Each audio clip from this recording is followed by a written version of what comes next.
సన్నిబాబు మాట్లాడుతుండగా, అయ్యా మీ కంట మన బోరగా వాడుకోనండి, మాకును అందరికీ కావలసిన ఆత్మీయాహారాన్ని దయచేయమని యేసయ్య నామములో స్తుతించి ప్రార్థించి అడిగి వేడుకొనుచున్నాము తండ్రి, ఆమేన్. అందరూ గట్టిగా చప్పట్లు కొడుతూ దేవుని మహిమపడతాం. మన దైవజనులు యేసువన్న గారి కుమారులు మరి చక్కని ట్రైనింగ్ గారు, ఇంకా ఒంగోలు ట్రైనింగ్ అవుతున్నారు. ఇండోనేషియా, మలేషియా, ఇంకే దేశాలు వెళ్ళారు, పెండింగ్ ఉన్నాయి కొన్ని. మరి సైతాను సామ్రాజ్యం వీళ్ళు వెళ్తున్న ఆ విమానానికి కూడా చేతబడి శక్తులు చేసి అంత ప్రమాదం.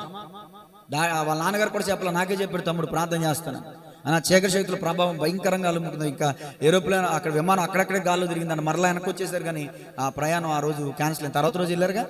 చక్కగా దేవుడు తన మహిమార్థమే వాడుకున్నాడు. సహోదరులకు దైవజనులకి సమయం ఇస్తుండగా గడికి చప్పట్లు కొడుతుంది అని మనం మహిమపడతాం.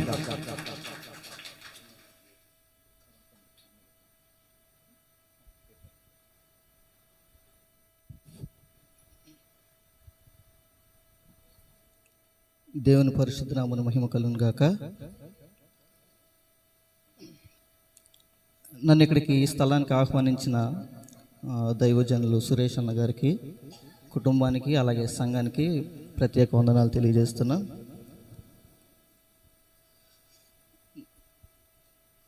ఇక్కడ మాట్లాడటం అనేది నాకు కొద్దిగా ఇబ్బందిగానే ఉంది. అయినను ఇచ్చిన సమయం బట్టి ముందుగా నేనెవరు నా పరిచయం తీసుకొని కొద్దిసేపు నాకు ఇచ్చిన సమయం బట్టి నేను వాక్యంలోకి వెళ్తాను. నా పేరు సన్నీ. మా నాన్నగారు ఇక్కడికి చాలాసార్లు వచ్చి ఉన్నారు, గోనా యేసుబాబు గారు. 2021 ఆగస్ట్ 24వ తారీఖు రాజస్థాన్లో బైబిల్ ట్రైనింగ్ చేద్దామని వెళ్ళాను. 2021 నుండి 2024 వరకు అక్కడ ఉండి బైబిల్ ట్రైనింగ్ చేయడానికి దేవుడు సహాయం చేశాడు. ఆ తర్వాత ఏం చేయాలా అనుకునే సమయంలో దైవజనులు కిరణ్ కుమార్ మాకు టీచ్ చేసే టీచర్, మేమిద్దరం బాగా అన్నదమ్ముల్లాగా బాగా కలిసి ఉండటం వల్ల నాకున్న సమస్య ఏంటో చెప్పాను. చెప్పిన తర్వాత అన్న చెప్పారు, తమ్ముడు నీకు కావాలంటే నేను ఒక స్థలం చెప్తా, ఒంగోలులో బైబిల్ ట్రాన్స్లేషన్ ఉందని చెప్పారు.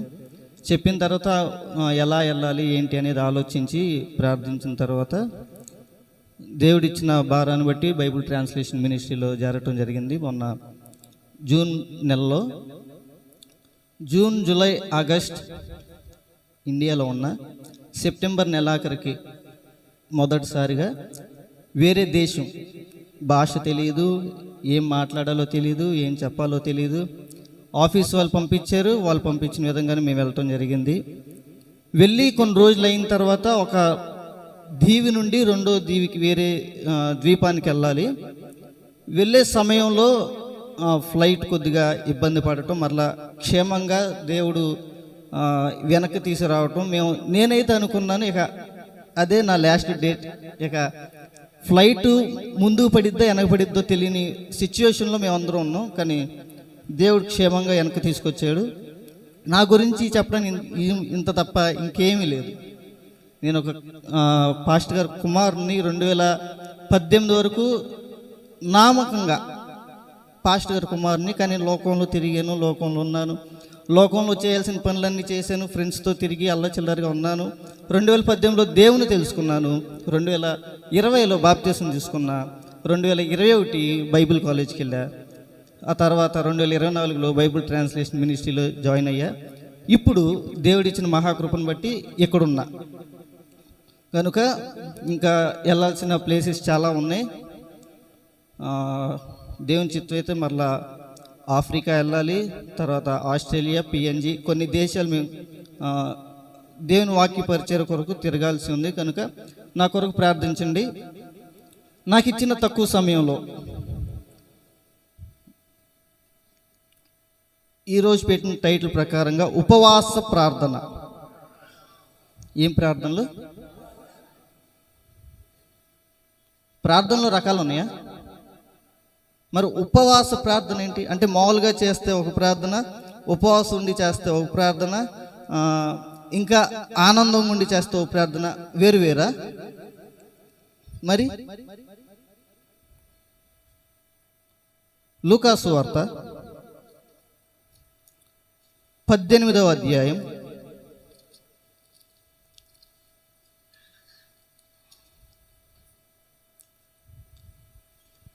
9వ వచనం నుండి 14వ వచనం వరకు.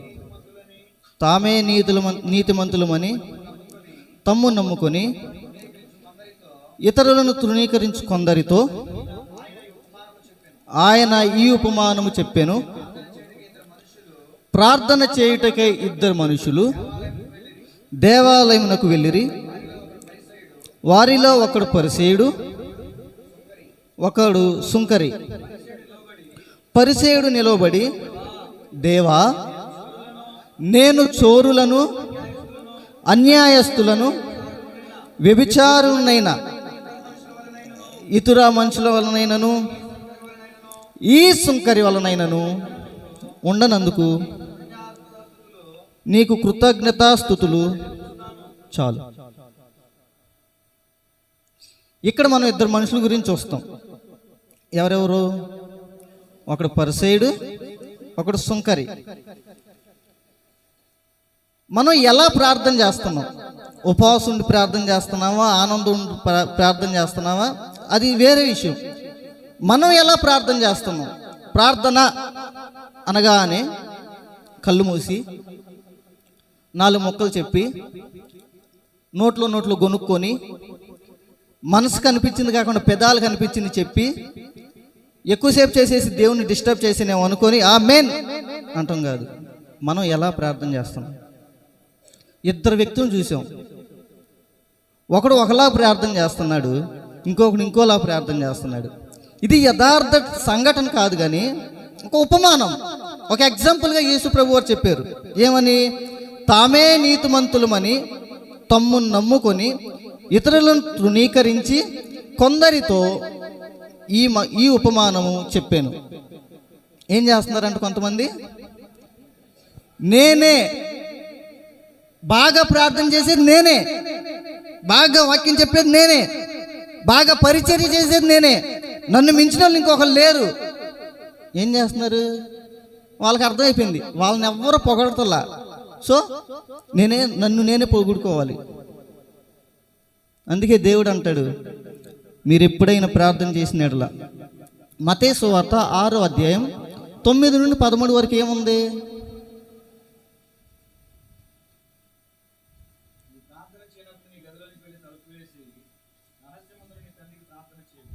క్షమించాలి, మరొకసారి. మత్తయి సువార్త 6వ అధ్యాయం 9 నుండి 13 వరకు.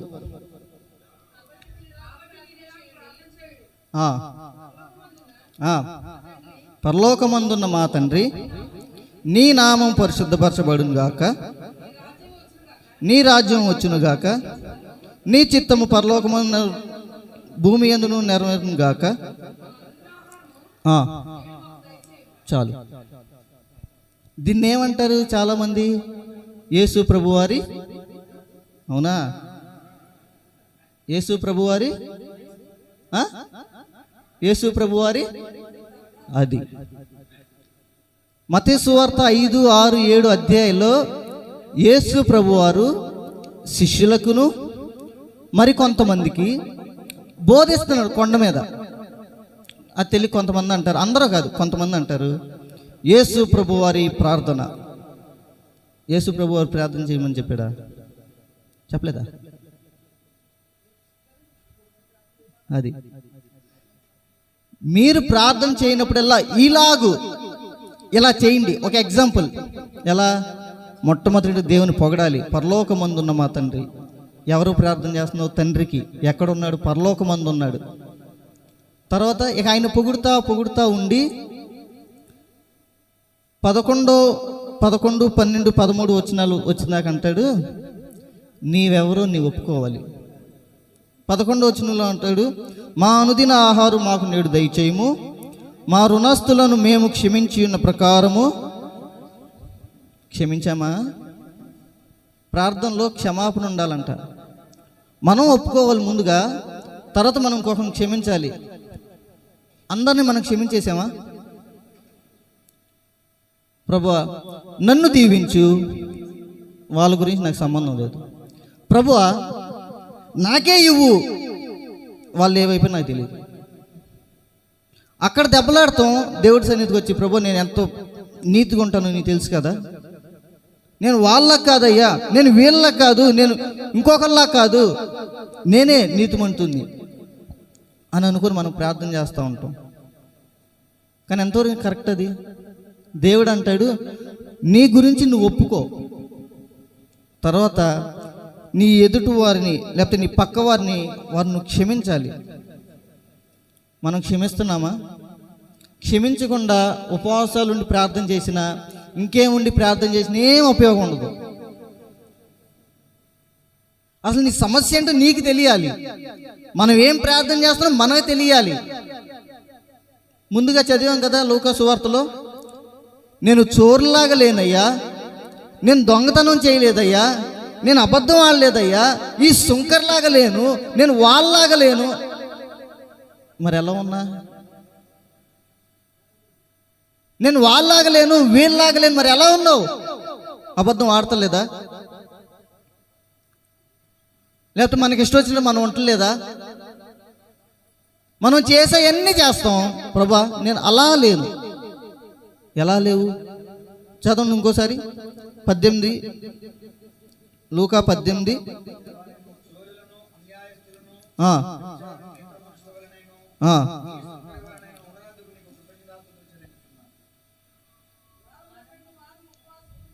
అది వారమునకు 2 మార్లు ఉపవాసం చేయుచు చెల్లించుచున్నానని తనలో తాను ప్రార్థించుచున్నాను. అది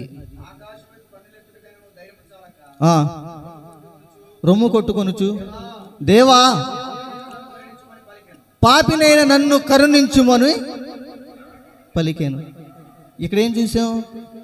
ఒకడేమో తన్ను తాను హెచ్చించుకుంటున్నాడు, ప్రభువా నేను నీతిమంతుణ్ణి, నేను అన్యాయం చేయట్లేదు, దొంగతనం చేయట్లేదు, ఎవరిని మోసం చేయట్లేదు, ఏమి చేయట్లేదు, నేను నీకు 2 సార్లు వారానికి 2 సార్లు ఉపవాస ప్రార్థన ఉంటున్నా, నాకు ఎంత వచ్చినా దాంట్లో 10వ భాగం తీసి నీకు ఇస్తున్నా. ఎలా చేస్తున్నాడు? దేవాలయంకు వెళ్ళి అందరికి కనిపించేటట్లుగాను అందరికి వినిపించేటట్లుగాను ప్రార్థన. వాళ్ళ గురించే మత్తయి సువార్త 6వ అధ్యాయంలోనే ఉంటుంది. వాళ్ళు ఎలా ఉంటారు, ఎక్కడెక్కడ ప్రార్థన చేస్తారు, ఎప్పుడు చేస్తారు, ఎందుకు చేస్తారు, ప్రతి ఒక్కటి రాయబడింది. మనుషులు చూడాలని ప్రార్థన చేస్తారంట, మనుషులు కనపడాలని వీధి చివరుండి ప్రార్థన చేస్తారంట. అప్పుడు దాకా హుషారుగా ఉండి మనిషిని చూసి డల్ అయిపోయి ఏమైంది, ఉపవాసం ఉంటున్నా, అందరికీ చెప్పాలి. మరి నేను ఉపవాసం ఉంటున్నా, ఈరోజు ఫోన్ చేస్తాం, భోజనం చేసేవా? లేదు ఈరోజు ఉపవాసం. దేవుడు అంటాడు, నువ్వు ఒకరికి చెప్పొద్దు, నువ్వు ఇంకొకరికి చెప్పొద్దు.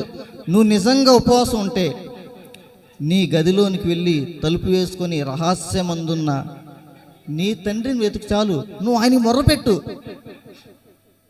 ఇప్పుడు మనం ఎప్పుడైతే కరెక్ట్గా ఉండి వాక్యం చెప్పిన రీతిగా, ప్రభా వీళ్ళు నాకు ఇది చేశారు, నేను వాళ్ళకి క్షమిస్తున్నా అని ప్రార్థనలో కాదు, డైరెక్ట్గా వెళ్ళి ఏదో మన ఇద్దరికి ఏదో గొడవ అయి ఉంటుంది, ఏం పర్లా, దేవుడు నన్ను క్షమించాడు, నేను క్షమిస్తాను. ఎంతమందితో చెప్పగలం? నువ్వు అలా వారిని క్షమించకుండా నువ్వు ఎన్ని గంటలు ప్రార్థన చేసినా చేసిన ప్రార్థన ఏమైనా ఉపయోగం ఉందా? అన్ని అక్షరాలు వాడాడు సుంకరి. ఏమైంది? దేవుడు ప్రార్థన విన్నాడా?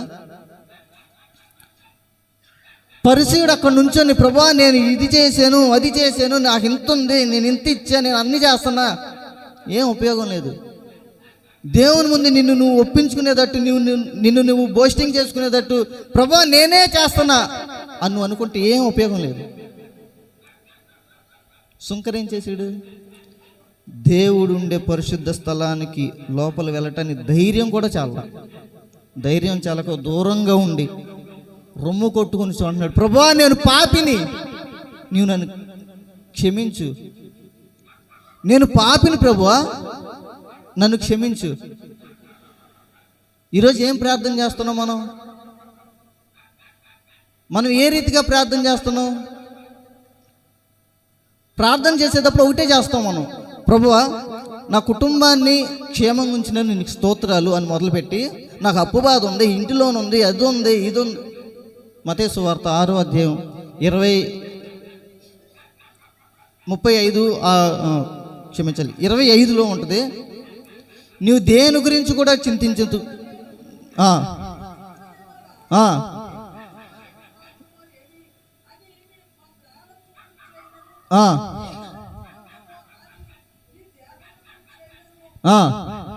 చింతింపకుడి, ఆహారం కంటే ప్రాణమును గొప్పవి కావా.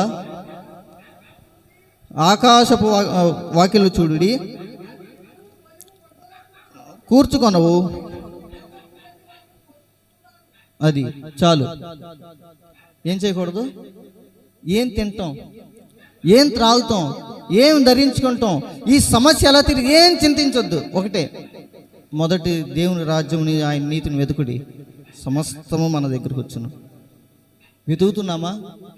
ఎంత కష్టం ఉన్నా, ఎంత నష్టం ఉన్నా, ఎన్ని అప్పు సమస్యలు ఉన్నా, ఎంతమంది ద్వేషించినా వేధించినా ఒకటే మాట, అవన్నీ నేను పట్టించుకోను దేవుడా, నీవు నన్ను సురక్షితంగా ఉంచినందుకు నీకు స్తోత్రాలు.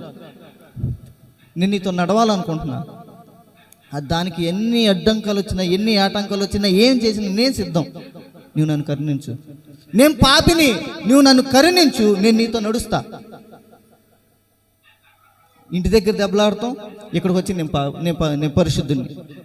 రోడ్డు మీద మనకి ఇష్టం వచ్చినట్టు మాట్లాడతాం, ఇక్కడికి వచ్చి నేను పరిశుద్ధుని. దేవుడు అంటాడు, వాళ్ళనే 2 రకాల మనుషులు అంటాడు. వాళ్ళనే వేషధారులు అంటారు. ఏదో నాటకంగా, ఏదో బయటికి అలా కనిపిస్తారంతే. మాకు అన్నీ తెలుసు. కానీ మనం నేర్చుకోవాల్సింది ఒకటే, ఏదైతే ప్రార్థన చేస్తామో మన జీవితం అదే ఉండాలి. మనం 100 సంవత్సరాలుగా ప్రార్థన చేసినా సరే, ప్రార్థన చేస్తున్నప్పుడు కూడా మైండ్లో అప్పుడప్పుడు తిరుగుతుంటే, ఇంటి దగ్గర అన్నీ కట్టేసానా, ఇంటి దగ్గర అన్నీ ఆపేసానా, రేపు ఊరు వెళ్ళాలి, ఏం పని చేయాలి. ఒక్కసారి దేవుని సన్నిధిలోనికి వచ్చామంటే ఖచ్చితంగా మన హృదయం దేవునికి అర్పించుకోవాలి. ఎప్పుడైతే మనం దేవునికి అర్పించుకుంటామో అప్పుడు మన పాపాలన్నిటిని మనం ఒప్పుకుంటాం. ఎప్పుడైతే మనం ఒప్పుకుంటామో దేవుడు మనకు క్షమిస్తాడు. దేవుడు అంటాడు, రేయ్ నేను క్షమించేశా. మనం ఏమంటాం? ఈరోజు ప్రార్థన చేస్తాం. మొదటి ప్రార్థన, ప్రభువా ఏ పాపం చేయకుండా నువ్వు నన్ను కాపాడు. నైట్ పడుకునేటప్పుడు, ప్రభువా నేను ఏదైనా పాపం చేస్తుంటే, దేవుడు అంటాడు, నేను ఆల్రెడీ నీ పాపాలన్నిటిని క్షమించేశా, ఇక తప్పేమీ లేదు అంటే మనం అంటాం, లేదు ప్రభు నేను ఇంకా పాపినే. దేవుడు ఎప్పుడో తుడిచేసాడు. దేవుడు ఎప్పుడో అన్నీ తీసేసి పక్కన పెట్టేశాడు. నువ్వు పాపివి కాదు, నువ్వు నా బిడ్డవి, నువ్వు పరిశుద్ధుడివి, నేను నిన్ను ఎన్నుకున్నాను అన్నా సరే, లేదు నేను ఇంకా పాపినే. దేవుడు డిలీట్ చేసిన దాన్ని మనం రీస్టోర్ చేస్తాం, లేదు నేను ఇంకా పాపిని. దేవుడు అంటాడు, నువ్వు పాపి కాదు, లేదు నేను ఇంకా పాపిని. అది మన స్వభావం. ఒక్కసారి దేవుడు క్షమించాడంటే అది మళ్ళీ ఎప్పటికి కూడా వెనక రాదు. దేవుడు ఒకసారి క్షమించేసిన తర్వాత మనం ఎవరు? ఇంకా దేవుడు ఒకసారి తుడిచేసిన తర్వాత దాన్ని పెట్టండి, ఇంక మనం ఎవరు? కానీ మన ప్రార్థన ఎలా ఉంటుంది? ప్రభువా నేను ఇంకా పాపిని, నాకు అదు, నాకు ఇది. మన స్వార్థం కోసం మనం ప్రార్థన చేసుకుంటాం. కానీ ప్రభువా ఇంకెంతో మంది ఇంకా నీ రక్షణలోకి రావాలి, నీ రాజ్యం వచ్చుచున్నది, నీ యొక్క రాజ్యం సమీపించుచున్నది, ఎంతోమంది ఇంకా నశించిపోతున్నారు, నువ్వు నన్ను క్షమించావు కదా, వారిని కూడా క్షమించు. ఎన్నో ప్రార్థన విన్నపాలు ఉంటాయి, అవన్నీ వదిలేసాక నేను నా కుటుంబం ఇంకెన్ని సంవత్సరాలు ఉపవాసం ఉండి ప్రార్థన చేసినా సంఘంలో మార్పు రాదు, మనలో మార్పు రాదు. ఒకటే ప్రార్థన చేస్తారు అందరూ, నా కుటుంబం, నాకున్న సమస్యలు, నాకున్న ఇబ్బందులు, నేను నేను నేను నేను యేసు ప్రభు వారు అంటున్నారు, పరలోకమందున్న మా తండ్రి. ఇంకెంతసేపు అనుకుంటున్నావు? మా ఆర్ నా. మా అంటే అందరూ వస్తారు. మా కుటుంబం, మా చర్చి, నా కుటుంబం, నా చర్చి. ప్రార్థనలో నా సహోదరులందరూ అంటున్నావా? నన్నే జ్ఞాపకం చేసుకుంటున్నావు. ఒకవేళ మనం కనుక ప్రార్థన చేయటం మానేస్తే ఎలా ఉంటుంది చెప్పనా? ఒకవేళ అనుకోండి, ప్రార్థన అంటే ఏంటి? దేవునితో మాట్లాడటం. ఒకవేళ మనం ప్రార్థన చేయటం మానేస్తే ఎలా ఉంటుంది? ఒక ఉదాహరణ చెప్తా. ఇంట్లో తండ్రి కుమారుడు ఉన్నారు. వీళ్ళిద్దరూ కూడా ఒకే సమయంలో ఎదురు పడుతున్నారు, మాట్లాడుకుంటున్నా. కుమారుడికి ఎప్పుడైతే ఏమన్నా కావాలంటే తండ్రి దగ్గరికి వస్తాడు, అవసరం తీరిపోగానే వెళ్ళిపోతాడు. సంవత్సరానికి ఒకసారి, వారానికి ఒకసారి, 6 నెలలకు ఒకసారి. తండ్రికి ఎలా ఉంటుంది? కుమారుడు కావాల్సిన దానికి మాత్రమే వస్తే సంతోషంగా ఉంటాడా తండ్రి? లేకపోతే ఎల్లప్పుడూ సమయం దొరికినప్పుడల్లా తండ్రితో సమయం గడిపితే తండ్రి సంతోషంగా ఉంటాడా? మనం ఎలా గడుపుతున్నాం? మన పరమ తండ్రి ఉండగా మనం ప్రతిసారి ఆయనతో కాంటాక్ట్ అవుతూ ఉంటే ఆయన సంతోషంగా ఉంటాడా? లేకపోతే ఏదో అవసరం వచ్చినప్పుడు ఏదో తప్పదులే అనుకుంటే వెళ్ళి కలిస్తే బాగుంటుందా? ఒకటే గుర్తుపెట్టుకోవాలి, ఏ సమయమైనా సరే, ఎన్ని ఇబ్బందులున్నా, ఎన్ని ఇరుకులున్నా, ఎన్ని శ్రమలున్నా ఒకటే అనుకోవాలి, నన్ను ముందుకు నడిపించి నా దేవుడు ఉన్నాడు. నన్ను ముందుకు నడిపించి నా తండ్రి ఉండగా ఏ సమస్య నన్ను ఏం చేయదు. అందుకే ఆదికాండం 3వ అధ్యాయంలో ఉంటుంది, 3:9లో ఆదామా నువ్వెక్కడా అని దేవుడు అడుగుతూ ఉంటాడు. భూమి ఆకాశం సృజించిన దేవుడు ఆదాంను అడుగుతాడు. ఎప్పుడైతే వారు పాపం చేసి దేవుడి దగ్గర నుండి దూరం అయిపోతారో అప్పుడు అడుగుతాడు, ఆదామా నువ్వెక్కడా అంటే, ప్రభువా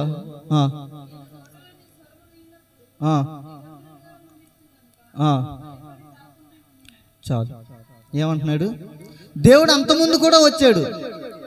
దేవునికి ఆదాముకి స్నేహంగా వీళ్ళిద్దరు ఎంతో ఫ్రెండ్స్గా ఉండేవాళ్ళు. ఎప్పుడైతే దేవుడు తినొద్దు అన్న పండును తిన్నారో అప్పుడు దేవునికి ఆదాముకున్న సంబంధం తెగిపోయింది. అందుకు దేవుడు అడుగుతున్నాడు, అన్నీ తెలిసిన దేవుడు అడుగుతున్నాడు, ఎక్కడున్నావు? దేనికి? ఎన్నో చేసిన తప్పునే ఒప్పుకుంటాడేమో అని. అదే దేవుడు ఈ రాత్రికాల సమయం మనల్ని అడిగితే మనం ఎక్కడున్నాం? దేవుని దగ్గరగా ఉన్నామా? దేవుని విడిచిపెట్టి అవసరమైనప్పుడు ఏదో నామకార్థంగా వస్తున్నామా? ఒకవేళ నామకార్థంగా వస్తే అది తప్పు. ఇప్పుడైనా సరే దేవుని దగ్గర మన తప్పునేంటో ఒప్పుకుందాం. దేవునితో సంబంధంగా ఉండి దేవుని దగ్గరగా ఉంటే ఆ ఆనందమే వేరు, ఆ ఆలోచన కానీ ఆ నడిపింపు కానీ ఆ విధానమే వేరు. లేదు నాకు లోకమే కావాలనుకుంటే ఇక అది వ్యర్థం. మనం ఎన్ని ప్రార్థన చేసినా, ఎంత ఆత్మీయంగా ఉండటానికి ట్రై చేసినా అదంతా వ్యర్థం. ముందు మనం దేవునితో ఉండాలంటే దేవుని మనం వెతకాలి.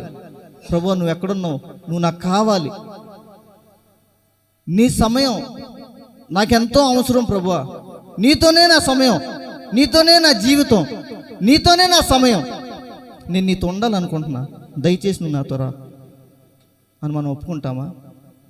మీకు మీరు ప్రశ్న వేసుకోండి. ఒకవేళ దేవుడే గనక మిమ్మల్ని అడిగితే, నా కుమారుడా, నా కుమార్తె నీవెక్కడున్నావు అంటే ఏ సమాధానం చెప్తాం? మనం దేవుని దగ్గరగా ఉన్నామా? దగ్గరగా ఉండి నటిస్తూ లోకంలో ఉన్నావా? ఇది మన ప్రశ్న. ఎన్నో వాటి గురించి ప్రార్థన చేస్తాం కదా. ఒక్కసారి మిమ్మల్ని మీరు ప్రశ్నించుకుని, ప్రభువా నేను నీకు దగ్గరగా ఉన్నానా? దగ్గరగా ఉన్నట్టు నటిస్తూ దూరంగా ఉన్నానా? మీకే క్లారిటీ వచ్చేస్తుంది. ఈ ఒక్క మాట మీరు ఎప్పుడైతే అనుకుంటారో మీరు ఎక్కడున్నారు, మీకు దేవునికి ఉన్న సంబంధం ఏంటి, పరిశీలిలాగా ఉన్నారా, సుంకర్లాగా ఉన్నారా అనే ప్రశ్న మీకు అర్థమైపోద్ది, జవాబు కూడా మీకు దొరికిద్ది.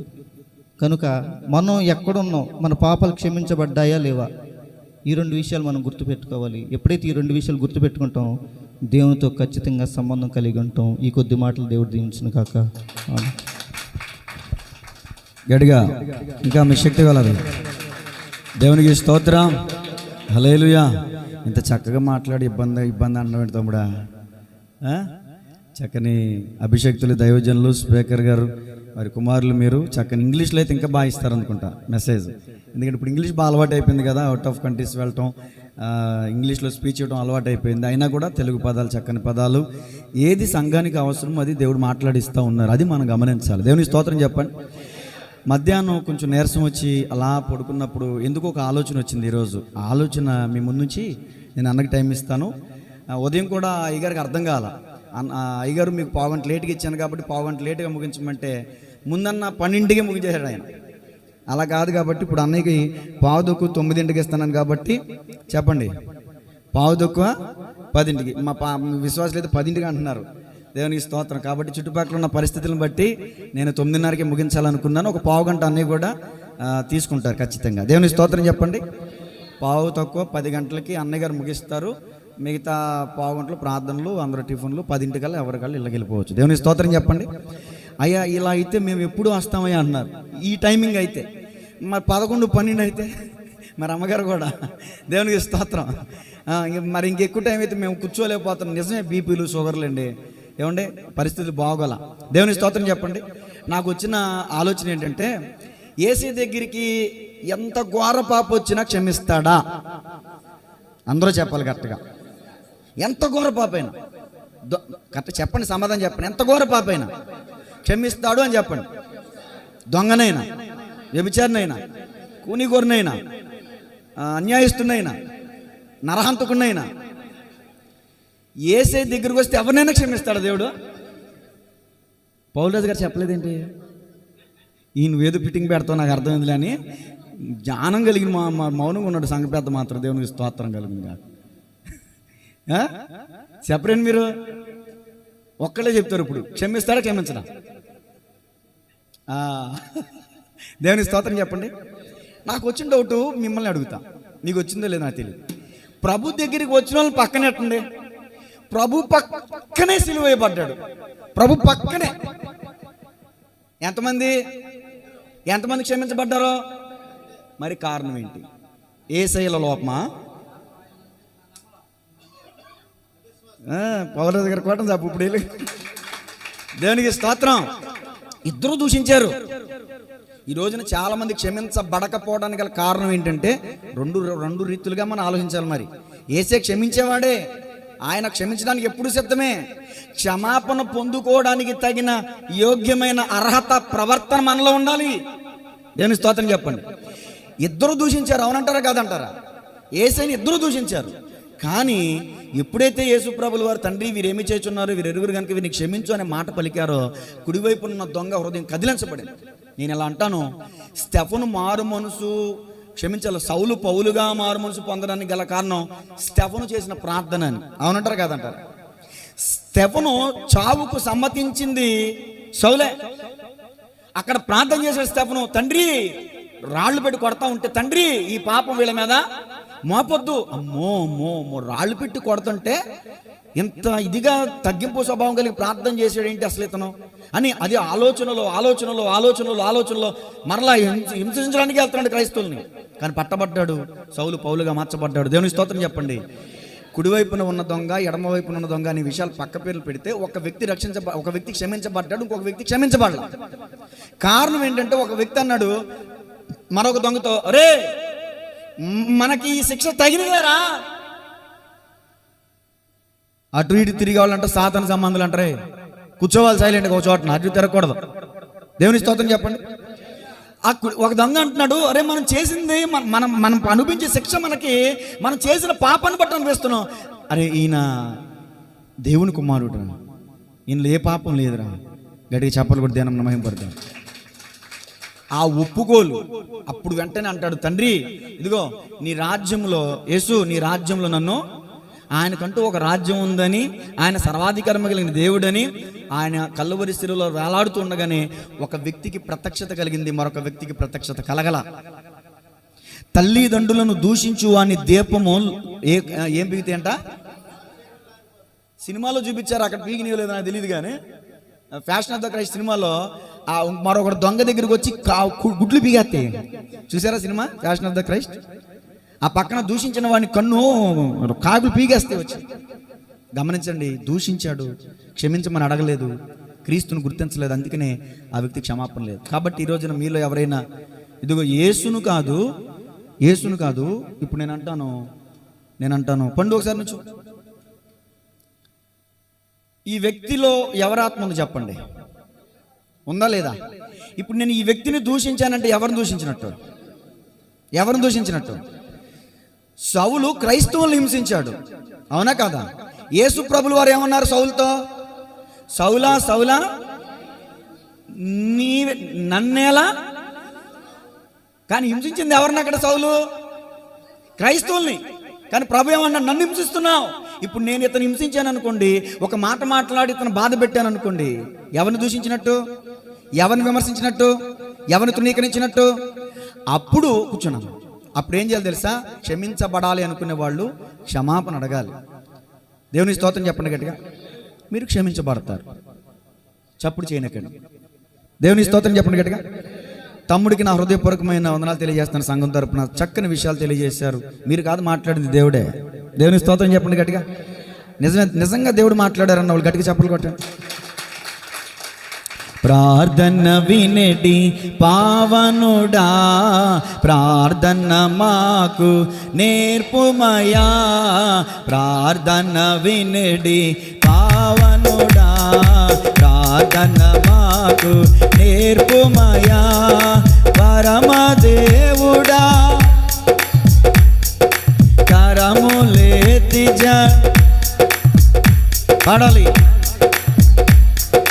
పని తెలసి కరములేతి జగమోచి